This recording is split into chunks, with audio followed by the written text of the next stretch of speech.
দেখুন সিচুয়েশন ভয়ঙ্কর, কারণ কারণ যেটা হচ্ছে আমরা রাতের পর রাত, আমরা তো অ্যাকচুয়ালি 13 তারিখে আমার তেহরান ছেড়ে চলে যাওয়ার কথা ছিল, 13th জুন। তো এবার সেই 13, 14, 15, 16 মানে 12, 13, 14, 15, 16 আমি 5 দিন হোটেলে কাটিয়েছি।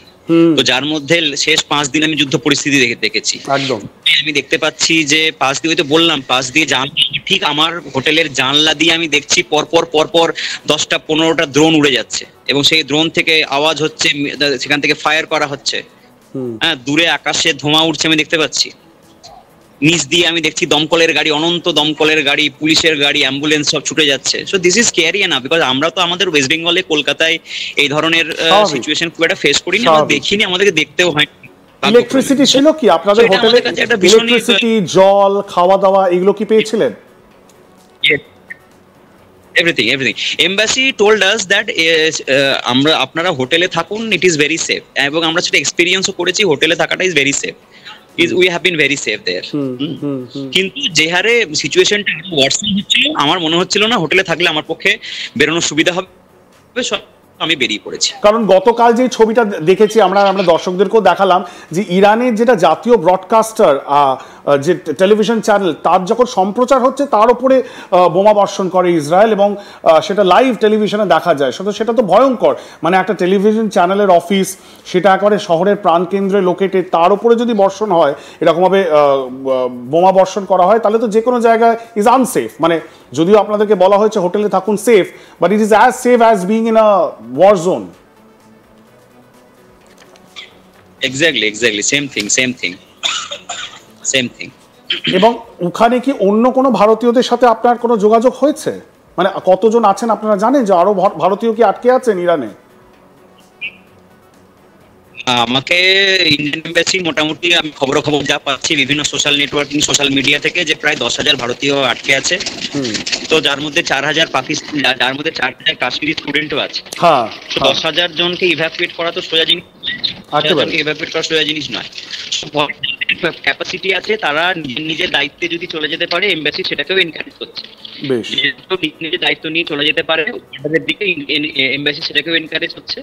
তো আমরা নিজের দায়িত্ব নিয়ে বেরিয়ে পড়েছি। আমার একটা ট্রাভেল এজেন্ট আমাকে হেল্প করেছে, পরে পে করবো এই শর্তে।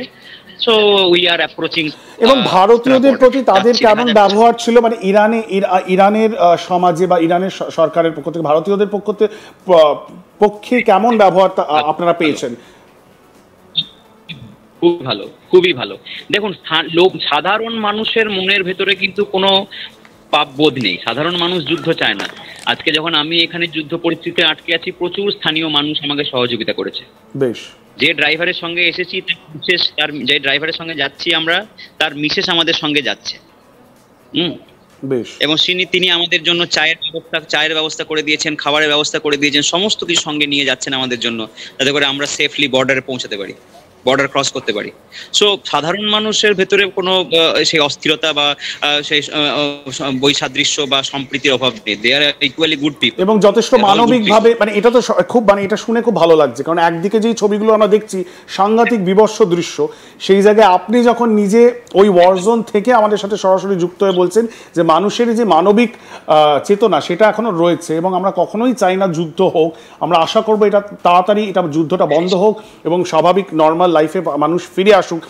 আপনি এই এতটা ট্রাভেল করছেন, প্রায় 700 কিলোমিটার আপনি বললেন ট্রাভেল করছেন, এই যাত্রাপথে কোথাও আটকেছে, কোথাও সমস্যা হয়েছে, কোথাও আক্রমণে দেখতে পেয়েছেন, এরকম কি কিছু হয়েছে? দেখুন, যেহেতু প্রত্যেকটা গাড়ি পিছু তেলের যেটা বেনজিয়াম, এরা এখানে বেনজিয়াম বলছে, তেল যেহেতু বিক্রি যেটা হচ্ছে, তেল বিক্রিটা রেস্ট্রিক্ট করে দেওয়া হয়েছে 20 litres maybe at a time. এরকম 20 litres at a time restrict করে দেওয়া হচ্ছে। ফলে ওই 20 লিটারে আপনি যতদূর যেতে পারবেন, তার মধ্যে আপনাকে আরেকবার তেল ভরে নিতে হবে। ফলে বারবার দাঁড়াতে হচ্ছে। হ্যাঁ, টয়লেটের জন্য দাঁড়াতে হচ্ছে, পেট্রোল পাম্পে যাওয়ার জন্য পেট্রোল পাম্পে লাইন দিতে হচ্ছে, খাবারের জন্য দাঁড়াতে হচ্ছে। সো এইভাবে ভল্ট করে যেতে সময় অনেকটা নষ্ট হচ্ছে। Taxing for my health as well. সে তো বটেই, একেবারেই সে তো বটেই। কিন্তু এই যে আপনি বললেন যে পেট্রোল পাম্পে লাইন দিতে হচ্ছে বা খাবারের জন্য দাঁড়াতে হচ্ছে, কিন্তু সেটা অ্যাভেলেবেল আছে। মানে তেল হোক, জল হোক, খাবার হোক, পানীয়, এখনো পর্যন্ত সেটা অ্যাভেলেবেল আছে। ইসরায়েলের টার্গেট তো আর সাধারণ মানুষ নয়। ইসরায়েলের টার্গেট সাধারণ মানুষ নয়, ইসরায়েলের টার্গেট হচ্ছে ডিপ্লোম্যাটস অফ ইরান। সো তারা সাধারণ মানুষের প্রতি কোনো ক্ষতি তারা করছে না। না, এটা শুনে ভালো লাগছে। অ্যাটলিস্ট যে সিভিলিয়ান ক্যাজুয়ালিটি খুব বেশি এখনো পর্যন্ত হয়নি, কিন্তু যেভাবে ওয়ারটা এসকেলেট হচ্ছে ভয় একটা থেকেই যায় যে কখনোই এই ধরনের একটা জিনিস হাতের কন্ট্রোলে না থাকলে মুশকিলের বিষয়। এবং সেই জায়গায় আপনি যেভাবে ফেসে, একটু ছোট্ট করে যদি আপনার কাছ থেকে জানা সম্ভব হয় যে আপনি গেছিলেন কি কারণে, আপনি তো ওখানে একটা মাউন্টেন এক্সপিডিশনে গেছিলেন, সেটা তো সাকসেসফুলি কমপ্লিট করেছেন, যেটা যদি দর্শকদেরকে একটু জানান। না না, সাকসেসফুলি কমপ্লিট হয়নি আমার। আমি অ্যাকচুয়ালি মানে 7 সামিটের টার্গেটে এসছি এখানে। প্রত্যেকটা মহাদেশের একটা নিজস্ব হাইয়েস্ট ভলক্যানো আছে। আমি এর আগে আফ্রিকার কিলিমানজারো সামিট করেছি, ইউরোপের মাউন্ট এলব্রুজ সামিট করেছি। সো এবারে আমি এশিয়ার হাইয়েস্ট ভলক্যানো দামাবান টার্গেট করে এসেছিলাম। তো সামিট পুশের দিন আমি গিয়ে দেখলাম ভয়ঙ্কর ওয়েদার, খারাপ, প্রচন্ড ব্লিজার্ড। তো আমি 5600 মিটারের উচ্চতার হাইট থেকে জন্য আমি 5200 অব্দি পৌঁছতে পেরেছিলাম, 400 মিটার বাকি ছিল। দেন ইট ওয়াজ আ টেরিবল ব্লিজার্ড, হ্যাঁ, প্রচন্ড ব্লিজার্ড শুরু হলো। তো আমরা ডিসাইড করলাম যে না, এখানে এগোনো সম্ভব নয়, সো নেমে এলাম। So I abandoned the expedition and I came down to Tehran. সেটা 10 তারিখ দিনে আমার ফেরার ফ্লাইট, আর সঙ্গে সঙ্গে যুদ্ধ 10ই জুন। তারপর আমি 11 তারিখে তেহরান নেমে, 10 তারিখে আমি 11 তারিখে তেহরান নেমে আসি। আপনি যে এক্সপেডিশনটা করলেন সেটা কি আপনার সাথে আপনার কোনো সহযোদ্ধারাও ছিল, নাকি আপনি একাই সোলো এক্সপেডিশনে গেছিলেন? একা solo expedition with a guide.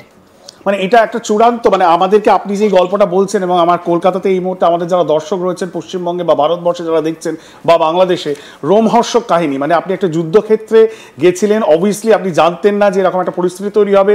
সেখানে আপনি মাউন্টেন এক্সপেডিশনে গেছিলেন, 5,500 মিটার উচ্চতায় মাউন্ট দামাওয়ান, এবং সেখান থেকে আপনি আবার এক্সপেডিশন ছেড়ে দিয়ে আপনি যখন তেহরানে ফিরলেন, তারপর যুদ্ধের মধ্যে আপনি ফেসে গেলেন। 5 দিন আপনি বলছেন হোটেলে আপনি আটকে পড়েছিলেন, এবং এখন 700 কিলোমিটার রাস্তা, মানে পথ পেরিয়ে গাড়িতে করে বিভিন্ন জায়গায় হল্ট করে করে একেবারে একা আলোন আপনি আজারবাইজানের দিকে যাচ্ছেন। এবং এই যে যাচ্ছেন, কতদিন ধরে এই ট্রাভেলটা করছেন? এখানে কি নাইট স্টে করতে হয়েছে কোনো জায়গায়, কোনো রাস্তার মধ্যে? হ্যাঁ, ওই ভোরবেলায় রওনা দেওয়ার পর আমরা চেয়েছিলাম খুব ইমিডিয়েটলি তেহরান যেন ছেড়ে দিতে পারি। তো তাড়াতাড়ি রাত্রি নাগাদ তেহরান থেকে রওনা দিয়ে একটা স্থানীয় মস্কে ছিলাম, একটা মসজিদের ভেতরে ছিলাম। হ্যাঁ, so we spend the letter half of the night. হ্যাঁ, সেখানে মানুষ কোঅপারেট করেছিল মসজিদে, আপনাদের থাকার কোনো অসুবিধা হয়নি?